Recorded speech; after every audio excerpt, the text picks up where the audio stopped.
Hello friends, welcome to our channel mathematics success. कल हम लोगों ने ट्रांस चालकता है पूरा डिस्कशन कर लिया था। ठीक है, आज इसके आगे का डिस्कशन करेंगे। आधार प्रतिरोध और आधार धारा बहुत इजी है, आप बहुत अच्छे से समझ जाएंगे।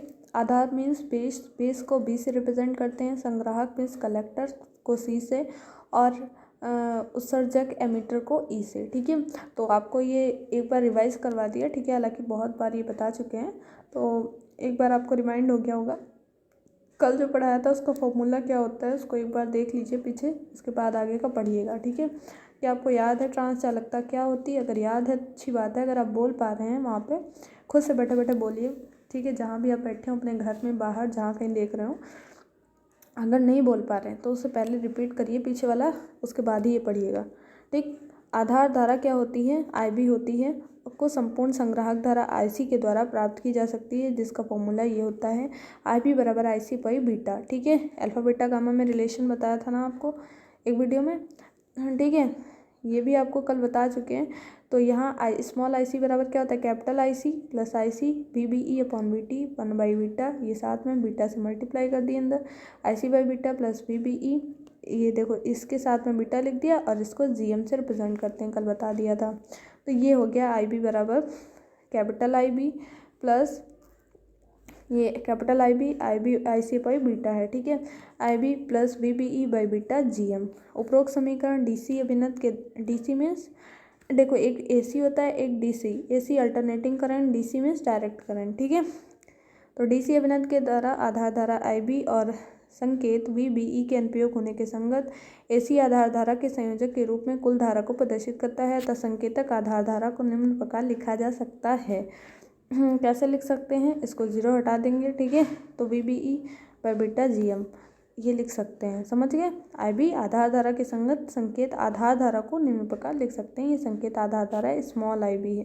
देखो ये जो स्मॉल I है ये कैपिटल B है, ये capital small I small B और कैपिटल I कैपिटल B, इन सब में बहुत ज़्यादा डिफरेंसेस हैं, इनको ध्यान में रखेंगे। कल के वीडियो में आपके साथ डिस्कस किया था हमने।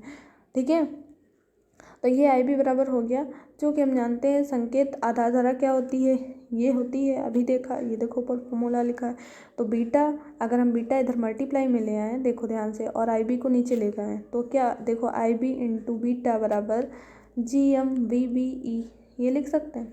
फिर देखो हमने क्या किया, हमने इस ये IB इधर ले आए और GM इधर लाया, तो beta upon GM equal to VBE upon IB आ गया। ठीक है, ये क्या रेशियो को डिफाइन करेगा, यह राशि आधार प्रतिरोध को परिभाषित करती है और RB से प्रदर्शित करते हैं। RB से इसको डिनोट करेंगे VBE अपॉन IB, समझ गए। अब GM बराबर क्या, आपको यहाँ पे देखिए इसको बहुत ज़्यादा यूज़ किया हुआ है, इसको एक बार रिवाइज कर लेना। IC upon VT equal to GM।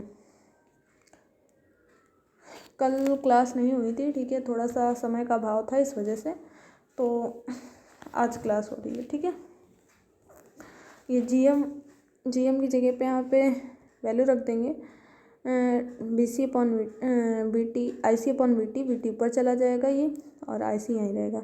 तो BC अपॉन, और इस बीटा को नीचे ला सकते हैं। देखो बीटा को फिर से ऊपर ले जाओगे तो कोई दिक्कत नहीं है, इसको इस फॉर्म चेंज करिए। अगर आप इसको ऐसे लिखना चाहो तो ऐसे लिखो IC अपॉन VT। ठीक है, ऐसे लिखेंगे, आपको पता है जब डिवाइड चेंज होता है तो चेंज हो जाता है, VT अपॉन IC, ये ऐसे भी लिख सकते हैं। और अगर इस बीटा को आप इसके अपॉन भेज देंगे तो ये फिर से इंटू में आ जाएगा। ठीक है, अब मैथ के स्टूडेंट होंगे तभी तो फिजिक्स पढ़ रहे हैं। ठीक है, तो आपको इतना तो आता ही होगा। फॉर्म चेंज करिए बस। तो हमारा RB बराबर क्या हो गया, BC upon IB equal to VT upon IB। आधार प्रतिरोध यह मान एक नियत मान को प्रदर्शित करता है, जिसका मात्रक क्या है, इसका मात्रक ओम है। ठीक है, आगे देखेंगे उत्सर्जक धारा और उत्सर्जक प्रतिरोध क्या होता है। उत्सर्जक धारा अल्फा होती है IC upon IE।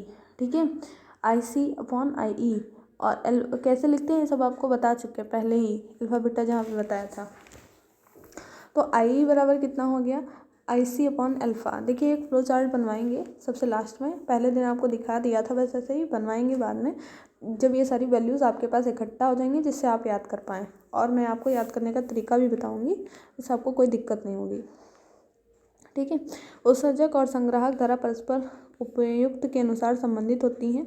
Means IE बराबर IC अपॉन स्मॉल आई है ये कैपिटल सी है अपॉन अल्फ़ा, ठीक है, ये ध्यान रखेंगे, ठीक है।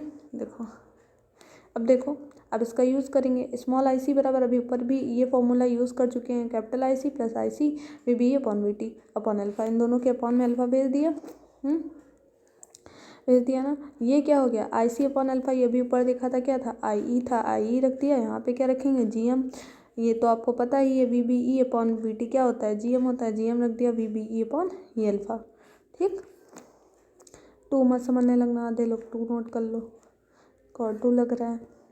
यहाँ उपरोक्त व्यंजक में दूसरा पद जो है V B E by alpha G M संकेत उत्सर्जक धारा को प्रदर्शित करता है, अतः हम लिख सकते हैं स्मॉल आई ई बराबर, ये क्या है, ये देखो स्मॉल आई कैपिटल ई बराबर होता है small E plus capital I capital E, ठीक है, ये होता है। तो यहाँ से स्मॉल आई ई की वैल्यू क्या आ गई, देखो कैपिटल आई तो दिया है, स्मॉल आई क्या हो गई, ये वैल्यू हो गई, यही हमारा क्या है, यही हमारा संकेत उत्सर्जक धारा है, ठीक है। उत्सर्जक प्रतिरोध और पढ़ लेते हैं, ठीक है। तो उत्सर्जक प्रतिरोध क्या है, आई ई बराबर हमको क्या पता है, V B small B E upon alpha G M, पता है ना आपको, अभी आपको आई बराबर ऊपर निकाला आपने यहाँ पे फॉर्मूला, तो वी बी ई के अगर अपॉन में इधर आई ई भेज दे, अल्फ़ा इधर मल्टीप्लाई में भेज दे, कोई दिक्कत, देखो एक बार लिखे हूँ साफ साफ, देखो अल्फ़ा इंटू आई ई बराबर V B E into G M लिख सकते हैं ना, लिख सकते हैं। फिर वी बी ई के अपॉन में आई ई भेज दिया, मतलब इधर आई ई भेज दे, इधर का जी एम इधर भेज दें, तो हमारा क्या हो गया, अल्फ़ा अपॉन जी एम बराबर V small B E upon I E, ठीक है, यही हो गया ना, यही लिखा है, ये लिखा है, दिख रहा हो तो ठीक, नहीं दिख रहा हो तो हमने लिखा था अभी लिख लिया हो, ठीक है, लिख लिया होगा, नहीं लिखा है तो लिख लेना। जी एम बराबर V C I C upon V T बराबर alpha upon G M equal to G M की जगह I C upon V T value रख दी, वी टी ऊपर चला गया तो alpha V T upon I C, ठीक है। तो ये क्या हो गया, V T upon I E, alpha upon I C क्या है, अल्फ़ा अपॉन आई सी बराबर, देखो आई ई बराबर था